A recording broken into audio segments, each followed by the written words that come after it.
football. And then you have Iowa's AD, Gary Barta, well-respected. He was part of the college football committee, been around a long time. Well, here are some things that he has said. If we can't totally control name, image, and likeness, then let's go back and put a 1 year. If you transfer, you transfer, but you have to lose your scholarship. But you don't lose your scholarship.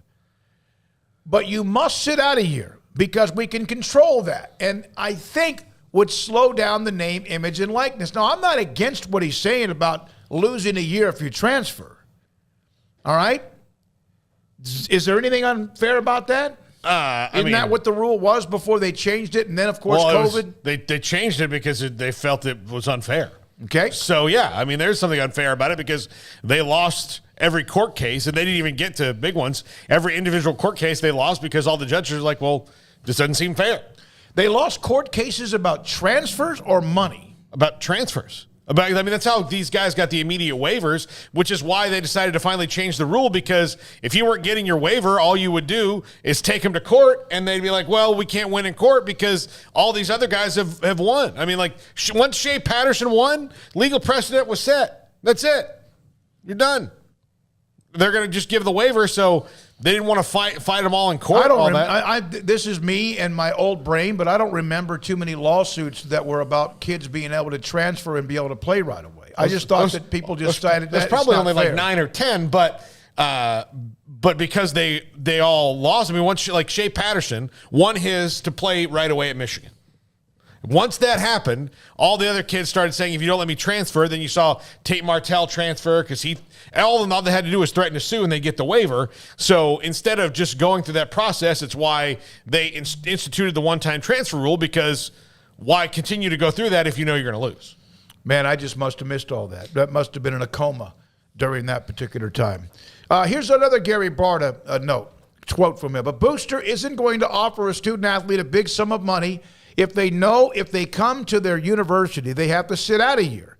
But at the same time, once the student is there, they can then put together a name, image, likeness package that they benefit from.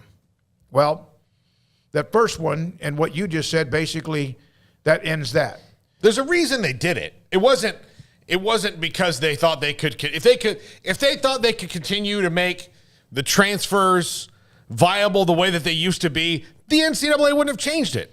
But they had to change it. I just thought how can they go back? I thought it was you end up with maybe some waivers, and then you have COVID, and then everybody just gets everything for free, is what I thought. Well, I thought it was during that COVID, time. I think, accelerated it. Yeah. But it was coming down the pipe because, again, you got guys, I mean, I can think of, look, Royce O'Neal here at Baylor got a waiver because he had a sick family member, but that process was going to get convoluted down the line because the essential argument is, well, why is his situation more important than mine? That's arbitrary.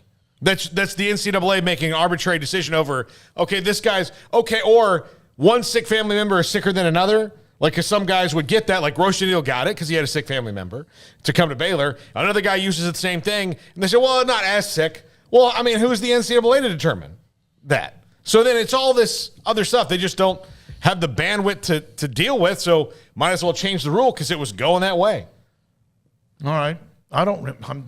Craig, do you remember that? 7 years ago, Weber State cornerback Devin Pugh files a lawsuit talking about NCAA transfer and scholarship policies. An antitrust lawsuit filed could have a major impact. This is 7 years ago that this was happening. This is the first thing that pops up. There's others that have popped up as well. Yeah, there's definitely been guys fighting the transfer policies and restrictions that have been in there in college sports for at least 7 years now.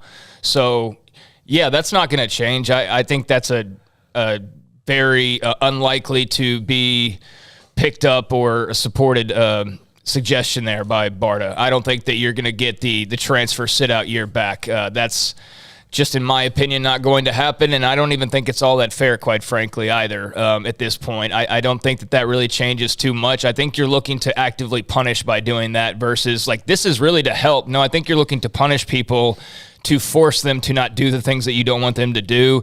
You're not doing this for the betterment of anything really other than your own little circle, and it makes it easier on you. But I don't think it makes it easier on the athletes. I don't think it makes it easier on the teams necessarily either, because the whole point of getting these guys to transfer is to get them to play right away, not sit there and have to babysit them for a year until they're finally eligible. So for Gary Barta, that might make sense, but I think for everybody else, no, it's a lawsuit waiting to happen for one, and it's not great for the team or the school or the players or the coaches. So I think he's kind of on a small island on that one, in my opinion. Old school island, like maybe where I was 25 years ago. Well, and I would just say that if he says, all right, let's do it, let's change it back. Say he got his wish and they changed it back. And the first person sues, the first thing they're going to ask the NCAA is, okay, you changed it. Why'd you change it back? And they're like, well, we couldn't be in charge anymore. And then like, well, you're not in charge of anything. Like what?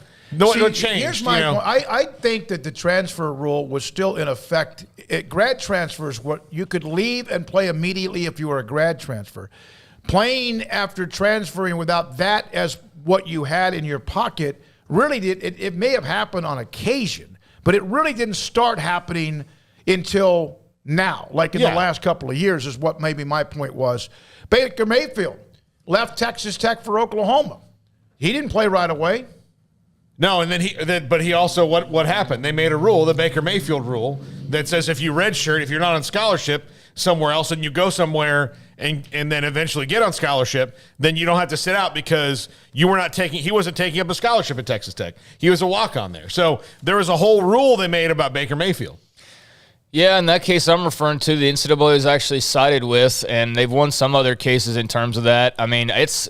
I don't know what the latest legal battles have been in regards to that. I just know what the rules are now, and I know that when it comes to what Gary Barta has to say, I don't agree with him for the reasons that I just mentioned. So whether the history has been kind to the NCAA as far as transfers go or not, I don't really care, because what does history matter now?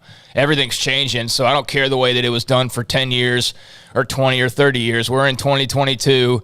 Everything's different, and I think it's time to review every single thing that we've been doing and decide, okay, what's the best way to do it for the next 20 years?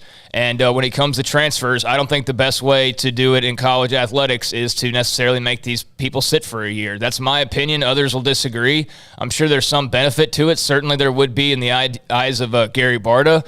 But again, for the players, I don't think it's something that is, necessary. I don't know if fair is the right word, but I don't think it's something they're going to be for, obviously. Last thing they want to do is go and sit around somewhere.